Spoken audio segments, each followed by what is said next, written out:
कद्दू का घर और बारिश, the pumpkin house and the rain. नहीं नहीं चील मौसी, मुझे नीचे मत फेंकना। मुझे पानी में डूबने से बहुत डर लगता है, और अगर मेरी कोई हड्डी पसली टूट गई तो डॉक्टर उल्लू मुझे बहुत सारे टीके लगाएगा। सुंदरवन के जंगल में दो गहरी दोस्तें टूनी और रानी चिड़िया रहते थे। एक का घर झरने के पास और दूसरी का पास में ही नदी के पास था। ये लो टूनी चिड़िया, नदी का ठंडा ठंडा पानी। अब आया मजा, ये लो और लो। रुक जाओ शैतान, मुझे पूरा भिगो दिया। आज मैं तुम्हें नहीं छोड़ूंगी, आज तो पकड़ ही लूंगी तुम्हें। रुको जरा। आओ ना टूनी चिड़िया, तुम इतना आहिस्ता आहिस्ता क्यों दौड़ रही हो? पकड़ो मुझे, आज तो पकड़ के दिखा दो मुझे। ओहो, आओ आओ आओ ना जरा। आज तो मैं तुम्हें पकड़ कर ही रहूंगी, देखना पूरा नदी में डबो कर लाऊंगी तुम्हें। रुक जाओ, तुमने मुझे बहुत तंग किया हुआ है, रुक जाओ जरा तुम।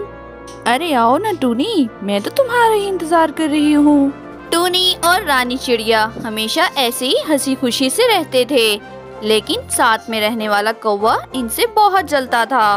पूरा दिन जंगल में शोर करती रहती हैं, मुझे तो सुकून ही नहीं लेने देती। सर में दर्द करके रखा है। मेरा बस चले तो इन दोनों को काले कुएं में बंद कर आऊं।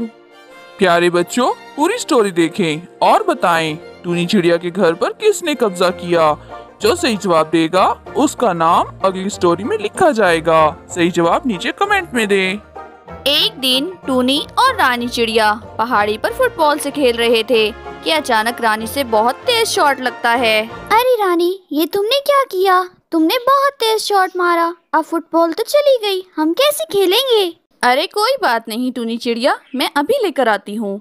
वो बॉल तो सीधा जाकर कालू कौवे के सर में लगती है, जो अपने घोंसले में बैठा आराम कर रहा था। मुझे ये बॉल किसने मारी? कौन बदतमीज है यहाँ जिसने मुझे डिस्टर्ब कर दिया? तभी वहाँ रानी चिड़िया आ जाती है अपनी बॉल लेने। मुझे लगा ही था ये सब तुम्हारे काम है चिड़िया। मुझे तुमने बॉल क्यों मारी है? माफ करना कालू कौवे, ये बॉल आके तुम्हें लग गई। हम खेल रहे थे तो तेज शॉट लग गया था। I am sorry. लो भाई, ये अच्छा है। पहले मार के अपनी भड़ास पूरी कर लो और फिर सॉरी बोल दो। दोबारा बॉल आई तो मैं इसको फाड़ दूंगा। रानी उसकी एक नहीं सुनती। अपनी बॉल उठा के वो वहाँ से चुपचाप चली जाती है। वो दोनों हमेशा एक साथ घूमने जाया करती थी और एक साथ ही खाने पीने का सामान भी ढूंढ के लाया करती थी। एक दिन अचानक से जंगल में तेज बारिश हो गई। रानी और टूनी चिड़िया अपने अपने घोंसले में बैठी बारिश का मजा ले रही थी। बारिश के वक्त कालू कौवा अपने घोंसले में आराम कर रहा था। तभी वो अचानक झट से उठ बैठा। अरे अचानक से ये बारिश कहाँ से आ गई? अगर बादल को कोई काम नहीं था, इसका मतलब ये तो नहीं कि वो सुंदरवन ही चला आएगा।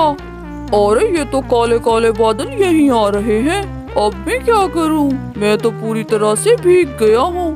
सुनो बादल, चुपचाप चले जाओ यहाँ से, वरना तुम्हारी खैर नहीं है। तभी बिजली जोर से कड़कती है और कालू कौवा डर जाता है। कुछ ही देर में पानी भर जाता है और उसका घोंसला पानी में तैरने लगता है। कौवा अपनी जान बचा के पीछे हटने लगता है। चील मौसी ने भी बीमार होने की वजह से अपना घोंसला नहीं बनाया था, लेकिन उसका घोंसला कुछ ऊंचाई पर था और उसने अपने आप को शाखों से ढक रखा था। तभी वहाँ कालू कौवा उछलता कूदता आता है और वो चील मौसी के घोंसले में घुस जाता है। अरे कमबख्त, तू यहाँ कैसे आ गया? मेरे घोंसले से उतर जा। मेरा घोंसला दो पंछियों का वजन बर्दाश्त नहीं कर सकता। चला जा यहाँ से। चील मौसी, मुझे बचा लो। मैं बारिश में भीग गया हूँ और मेरा घोंसला तो डूब गया है। पर ये क्या बात हुई मौसी? आप क्या एक अच्छा सा घोंसला नहीं बना सकती थी? आज हम दोनों बच जाते। अरे वाह, खुद तो कुछ काम करता वर्ता है नहीं, मुझे लेक्चर देने आया बड़ा। दफा हो जाए यहाँ से, वरना तुझे मैं पानी में फेंक दूंगी। अरे नहीं नहीं मौसी, मुझे नीचे मत फेंकना। मुझे पानी में डूबने से डर लगता है। अगर मेरी हड्डी पसली टूट गई तो डॉक्टर चाचा तो मुझे बहुत सारे टीके लगा देगा। ऐसे वो दोनों काफी देर तक बहस करते रहे। तभी अचानक पानी बहुत ऊंचा आ जाता है और उनके घोंसले में भी पानी भर जाता है। पानी भरने की वजह से घोंसला नीचे गिर जाता है और वो दोनों अपनी अपनी दिशा में दौड़ने लगते हैं। कालू कौवा तो सीधा टूनी चिड़िया के घर जाता है और झूठे बहाने बनाकर उसके घोंसले में चला जाता है। इधर चील मौसी भी रानी चिड़िया के घर मदद मांगने के लिए चली जाती है। टोनी चिड़िया तो कालू कौवे को अपने घर ले जाके सोफे पे आराम से बिठा देती है और कुछ खाने के लिए भी पेश कर देती है। कालू भैया, आप मेरे घर मेहमान हो। आपका जब तक दिल करे आप यहाँ पर आराम से रहो और जिस चीज की जरूरत हो मुझे बता दीजिएगा।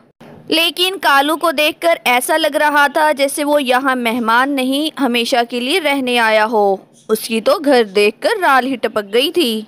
ओहो, मैं भी तो कितना भुलक्कड़ हूँ। टूनी चिड़िया जब मैं यहाँ आ रहा था तब रानी चिड़िया के घर से भी रोड़ने की आवाजें आ रही थी। वो भी आवाजें लगा रही थी, बचाओ बचाओ बचाओ। क्या कालू भैया, ये आपने मुझे पहले क्यों नहीं बताया? भोली सी टूनी चिड़िया इतना सुनते ही फौरन से निकल जाती है। हाँ, कितनी बेवकूफ है ये चिड़िया। अब ये घर मेरा है।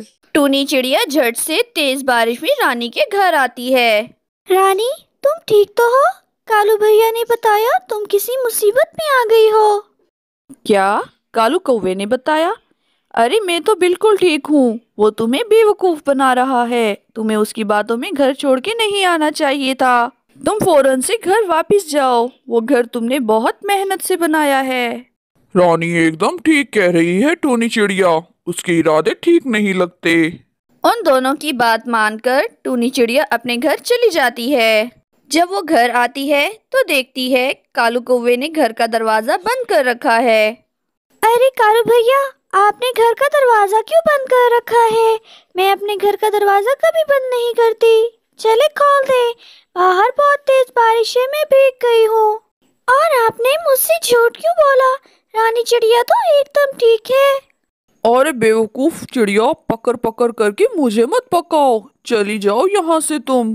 कितनी बेवकूफ हो तुम। तुम्हें इतनी सी बात भी समझ नहीं आती। मैंने तुम्हें अपनी अकल का इस्तेमाल करके बेवकूफ बनाया है और तुम्हारे घर पे कब्जा कर लिया है। वो बेचारी तो तेज बारिश में फिसल जाती है और सीधा जाके नदी में गिरती है।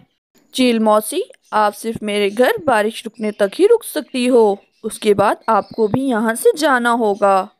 पक्का रानी चिड़िया, बारिश खत्म होने के बाद मैं यहाँ से हमेशा हमेशा के लिए चली जाऊंगी। इतने में उन दोनों को टूनी चिड़िया की आवाज आती है। जब रानी चिड़िया घर के बाहर निकल कर देखती है, टूनी चिड़िया तो तूफानी सैलाबी पानी में बहती जा रही है। वो तो बेचारी बेहोश हो चुकी थी। रानी चिड़िया भी उसको बचाने के लिए पीछे पीछे निकल पड़ती है। बहते बहते वो जंगल से बहुत दूर एक बहुत बड़ी नहर में आ गिरती है। रानी चिड़िया भी उसके पीछे पीछे वहां आ जाती है और उसको पूंछ से उठा के वहां से ले जाती। वो टूनी को उठा के एक पहाड़ पे ले जाती है। टूनी चिड़िया तो अब भी बेहोश पड़ी हुई थी। रानी चिड़िया को टूनी चिड़िया पर बहुत तरस आ रहा था और वो बहुत ज्यादा परेशान भी थी। तभी उसकी नजर दूर पड़े एक कद्दू के घर पर पड़ती है। वो टूनी चिड़िया को उठा के कद्दू के घर के पास ले आती है। वो टूनी चिड़िया को पानी डालकर होश में लाने की कोशिश करती है। रानी चिड़िया उसका बहुत अच्छे से ख्याल रखती है। कुछ देर बाद टूनी चिड़िया को होश आ जाता है और वो बिल्कुल ठीक हो जाती है और वो दोनों एक साथ कद्दू के बने घर में हमेशा के लिए रहने लगती हैं। एक बार फिर से उनकी जिंदगी में खुशियाँ आ जाती हैं। ये लो, तुम भी लो, ये लो। ठंडा पानी, तुम भी लो। शैतान, आज तो मैं तुम्हें भी नहला कर रहूंगी।